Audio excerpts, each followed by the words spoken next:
Mga ilang kilo to? Mga dalawa. Ay, napakasarap nito. Anong lutuin natin ito tayo magkita?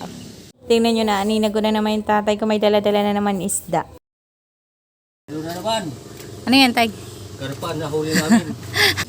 Saan nyo tayo nahuli yan? Patignan, ang laki naman yan. Sa ilog, sa ilog. O, alam nyo ba to? Karpa to. Mga ilang kilo to? Mga dalawa. Ay, napakasarap nito. Anong lutuin natin ito tayo magkita? Ikaw. Sinigang ang gagawin daw namin dito. Ilan yung nahuli niya tayo? Dalawa. Dalawa? Doon kiglin yung isa. Nasa kailan na. O, tara, umpisa na natin ito lutuin tayo. So, ito yung isda na nahuli nila ngayon. Napakasarap na to. Pag-iisipan pa namin kung anong luto nito ngayon. Ayan, napakasarap nito, karpa. Ito yung palanggana. Medyo malaki dito malanggana.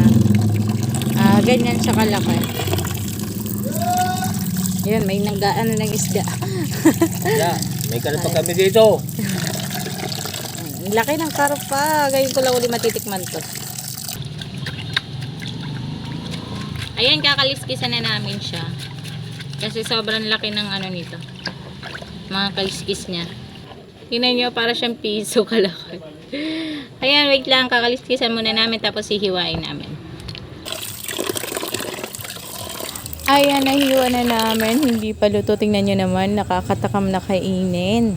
Huling kain ko nito ay siguro nasa 9 or 10 years old ako at yon ay dito sa probinsya namin. At ayan, after how many years, eto na siya. Makakain ko na uli.